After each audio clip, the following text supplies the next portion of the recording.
Welcome back to our channel. You're probably familiar with the history of the ancient Israelites, the Hebrew people, who were chosen by God. But have you ever wondered about their true origins and what they might have looked like?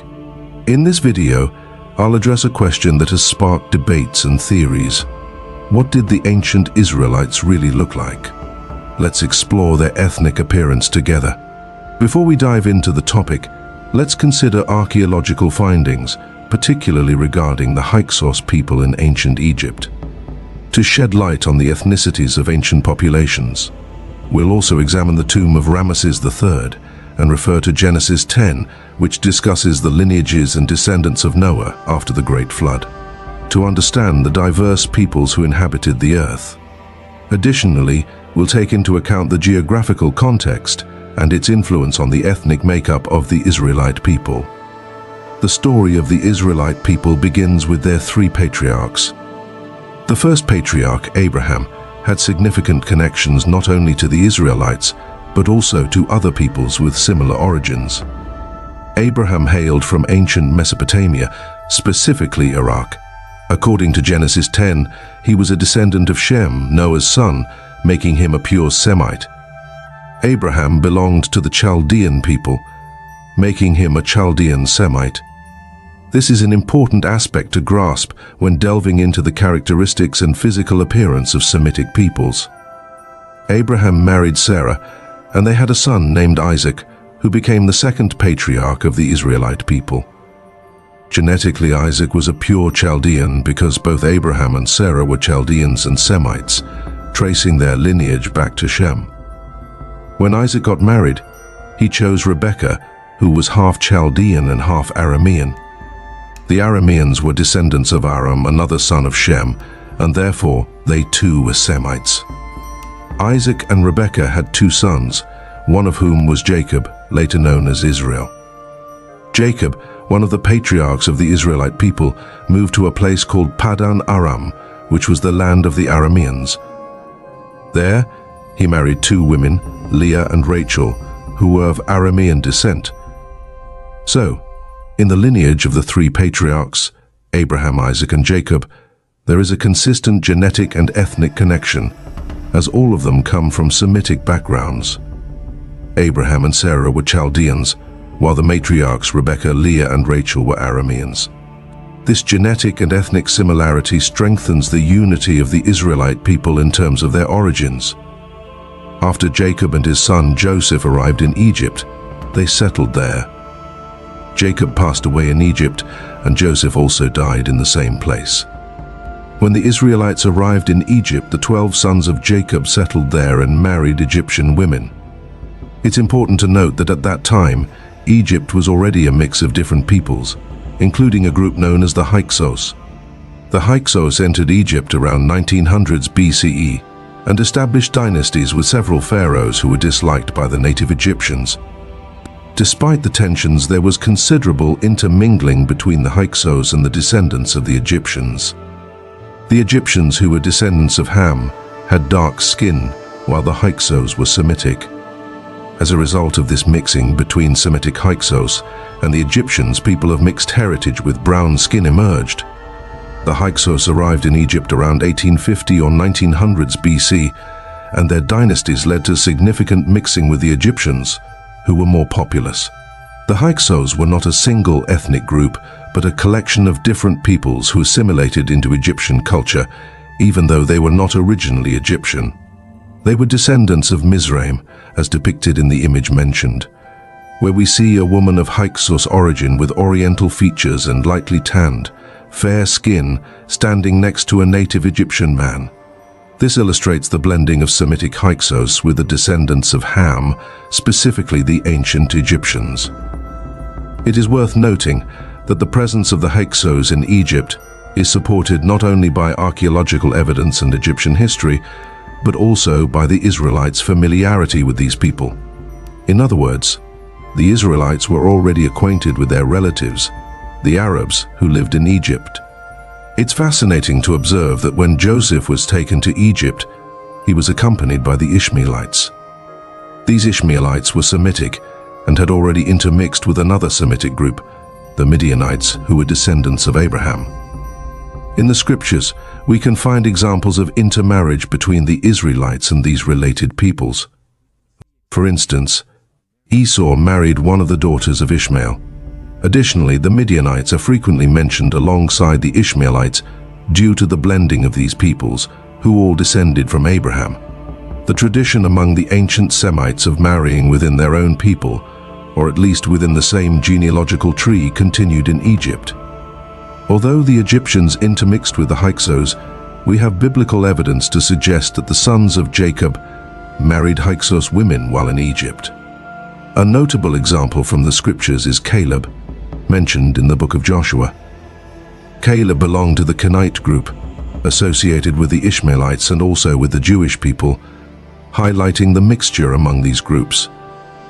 We can also observe the tradition of marrying within the same people among the Israelites, who often avoided intermingling with Canaanites, Egyptians, and other pagan Semitic groups. However, there were occasions when they did mix with these groups, including the Egyptians and the Hyksos in Egypt. For instance, Joseph married an Egyptian woman named Arth, whose name suggests a mixture with the Hyksos people. The Hyksos, including the Israelites, do not have a white or black appearance but rather an oriental one, with a yellowish skin tone that easily tans in the sun. They possess distinct features that differentiate them from European and African peoples. Hooked or arched noses, elongated faces, expressive eyes, slightly thick eyebrows, and wavy, usually dark brown hair. Light-colored eyes, blonde hair, or red hair are uncommon among them. In the case of David and Esau, the original reference to their features suggests they had a ruddy complexion, indicating a sun-bronzed skin tone. For example, Esau's name means hairy and not red-haired. These details provide insights into the appearance and physical characteristics of Semitic peoples in ancient times. The Israelites, from their origins, were a people with a yellowish skin tone, descended from Oriental peoples in the Middle East, specifically from Ur of the Chaldeans and Aram. The tombs of Beni Hassan, dating from 1800 to 1900s BCE, depict the ancient Hyksos, who were Semites and genetic relatives of the Israelites, with a different skin tone than that of the Egyptians. The Egyptians, who descended from Ham, have a brownish skin tone, while the Semites, with their Oriental origins, have a yellowish complexion and distinct features like arched noses and straight or wavy hair that reaches their shoulders. This sets them apart from the native Egyptians who descended from Misraim. When the Israelites left Egypt and headed towards Canaan, they disobeyed God's orders by mixing with some of the Canaanites. They also had some degree of mixing with the ancient Egyptians, who themselves were already mixed with Semitic peoples. As a result, the Jewish descendants of the Israelites have a predominantly Semitic appearance due to this genetic heritage. A fascinating point of confusion, often fueled by online theorists and even YouTube videos, is the claim that the ancient Israelites were white people with blonde or red hair. These individuals argue that since David was described as having red hair, all Israelites must have had similar features. However, it is important to understand that the Israelites were Semitic people native to the Middle East, not Japhetic, and therefore did not possess traits like white skin, light or blue eyes, blonde, or red hair.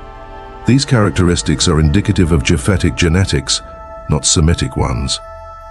Semitic people are not Japhetic. Ashkenazi Jews acquired their name due to their mixture with the Ashkenazim after various dispersions, particularly after 70 AD. Over time, they had some mingling with European populations, adopting certain European characteristics similar to those of the Ashkenaz. The Ashkenaz gave rise to various peoples in Northern Europe, including Scandinavia and other European countries. However, this does not reflect the appearance of ancient Israelites. While Ashkenazi Jews are indeed Jews, they are not genetically pure, which is why they refer to themselves as Ashkenazi Jews, signifying a mixture of Jews and Ashkenazim. Although they do have some Semitic genetic heritage, they have mixed considerably with Japhetic descended peoples, resulting in traits such as light eyes, extremely fair skin, and blonde hair. However, many of them do not exhibit Semitic features. Therefore, Claiming that ancient Israelites were blonde, white, or extremely fair ignores the true origin of the Israelites. On the internet, there are theories suggesting that ancient Israelites were extremely fair, blonde, or red-haired, while others propose that they were black. However, none of these interpretations align with the scriptures or the actual origin of ancient Israelites, nor do they match archaeological evidence regarding the appearance of Semitic peoples. The Israelites had predominantly yellowish skin tones, a result of mixing with some Egyptians who, in turn, had mixed with the Hyksos. Many Israelites were born with a light brown skin tone as a consequence of this intermingling. They were not purely Japhetic yellow or Hamitic black, but rather displayed a light brownish complexion, indicating a mixed ancestry blending black and Japhetic lineage. It is worth noting that Semitic peoples such as Arabs have skin tones that easily tan under the sun. This is evident in Semitic families where the father and son may have a light skin tone but darken easily when exposed to sunlight. As a result, Semitic people and Jews in ancient times often wore turbans and headscarves to protect themselves from the sun. Ultimately, ancient Israelites had a primarily yellowish skin tone that was slightly bronzed by the sun, and some individuals had a light brown complexion. It is important to emphasize that Shem, Ham, and Japheth were brothers, reinforcing the idea that, regardless of our ethnic origins, we are all brothers. May God bless you, and until we meet again,